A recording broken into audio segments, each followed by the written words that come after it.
welcome everyone. My name is Jacobs, and I'm interviewing Lance Soldaat. Lance Soldaat will be one of the contestants taking part in the Mr. and Mrs. Sovereign Listening Day, which will be on the 1st of November, and it's only 180 rands. Only 180? Yeah, don't that 220 was something else that we had, but yeah.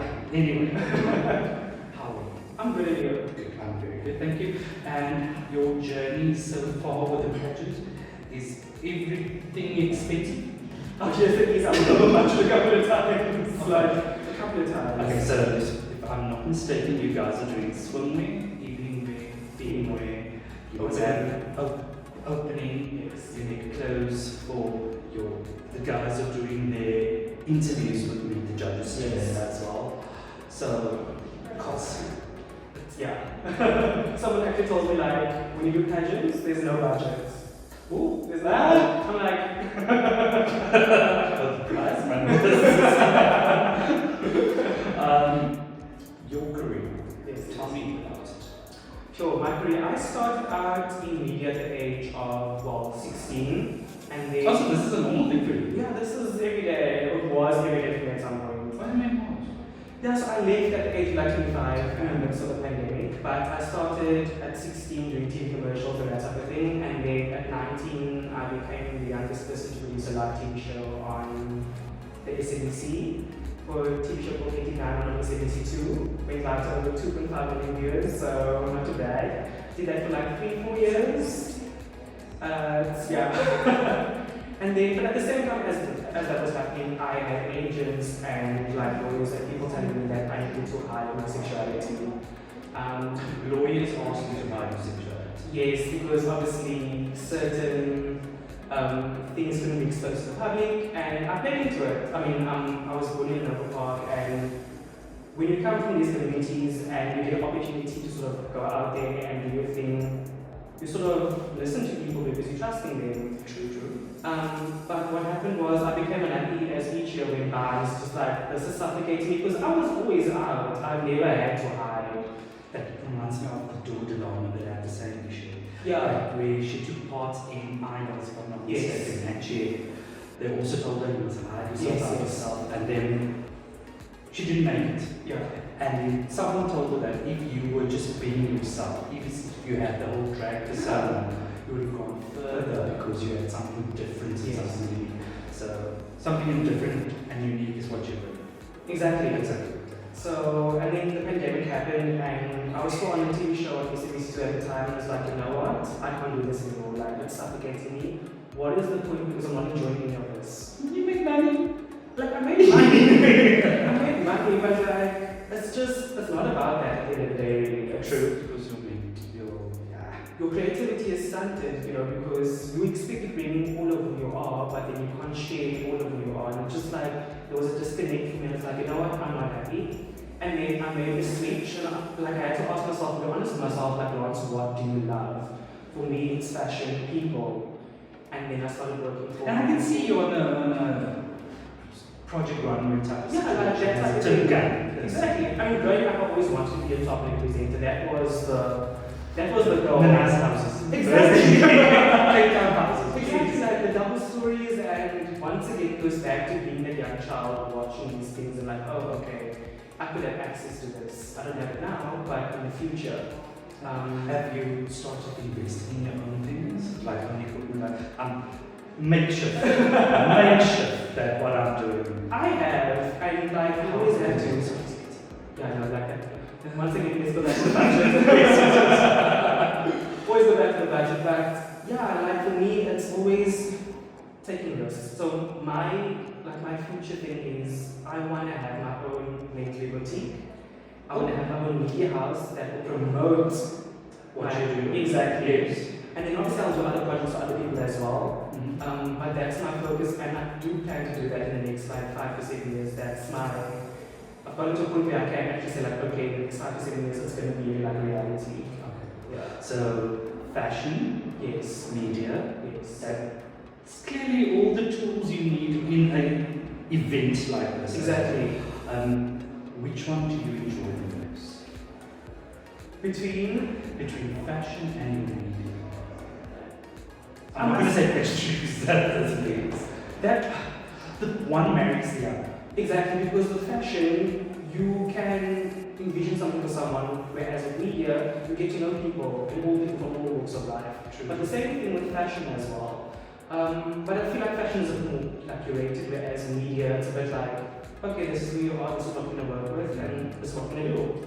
So your fashion and creativity is assisting you in this pageant. Yeah. So the garments that you're wearing, garments sounds so, That's fine. the clothing, the clothing that you're wearing, is it things that you have designed? Is there anything special that you need to look out for? You don't have to tell us what your colors are. Yeah. Is there anything that... I think theme wear, styling really is my strong point. So when it comes to theme wear, I really pull up all the stops, and it's like because we can be a bit more creative in that sense.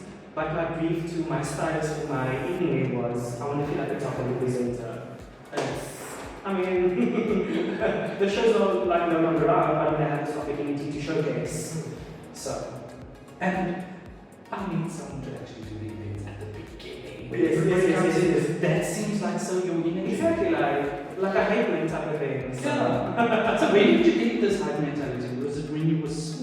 Always. So like, I had a friend called Taryn, and growing up, we would do like little performances for our family. Yes. So she would invite me over, we would play with the Barbie dolls, we would do some and others, like not material places, but like material. Because the family was from District 6, so they come from like a long line of designers and tailors, and so I always been about fashion. Now, that's something that I've noticed in myself. Yeah. As well. The things that I love doing, Yes. things that I picked up and I saw other people Exactly. enjoying it. I was a dancer. Yes. And when we used to do dance productions, Yeah. we used to have the lights and the Yes. and now it's the same thing. And I prefer being behind the scenes because, like you say, you're a creative person, someone like I have the vision. Yes. I won't be able to execute my vision if I'm in front of you. Yes. Or on the stage. Yeah. I prefer making it look the way Yes, that people yes. want it to look for them. That's why, like, when it comes to capture bodies, when I generally I ask the girls, what do you want? Yeah. And then I will go and look You for bring the it. vision to life. I'm trying to. Yeah. And that is why I think the capture is so successful. Mm. That's why because people enjoy it. And it's come from here. Yeah, that's what I think. So I can imagine when you saying it's something that you've done for such a long time, it must be so. It's nice to get it out. Yeah. That's why I use like this platform, and I think you use your pageantry Yes. as it's an escape. Exactly, that's what it is. And like hobby, when I spoke about the money thing, and Yes. you do it because you love it. Yeah, whether the money's there or not, you do it because you need an outlet. Yeah. And this is my outlet. Exactly. This is your outlet. Exactly, like at the end of the day, so that's the thing. Okay. Right, man. And your parents, are they going to come to the event? Yes, so my mom, my family, they're all going to be there.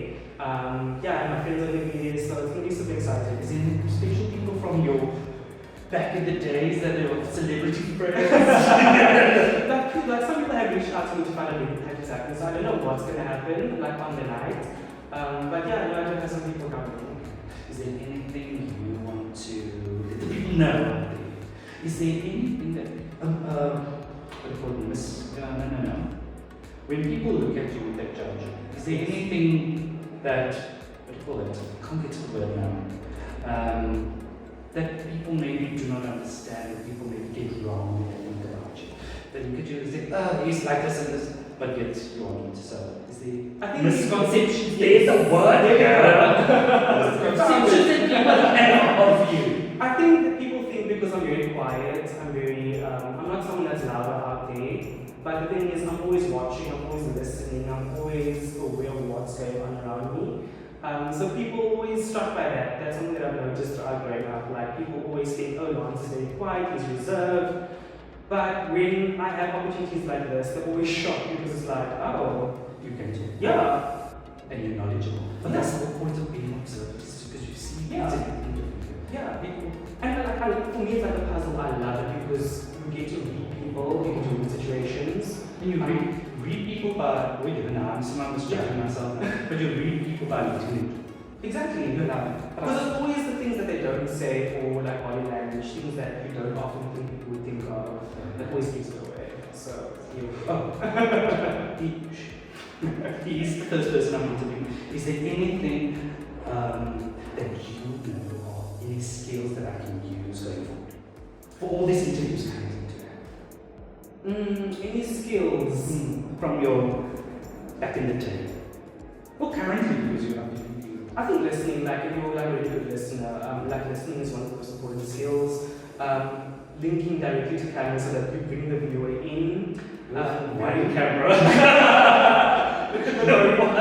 Soon it's going to be like a whole setup, a whole studio. It's coming, guys. Pride. Oh, now don't talk about it. Sorry. Okay. Pride next year. Yeah. Yes. Okay. That's about it. They asked me to do something for them, but Yes.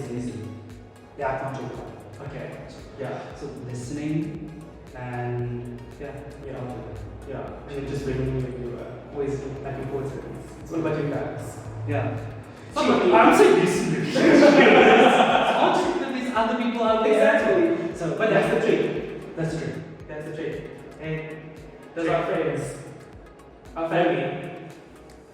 People that must come to the show because it's on the 1st of November. And it's only 180 rand. Come on, guys. Thank you very much. Thank you very much. Thank you. Thank you so much.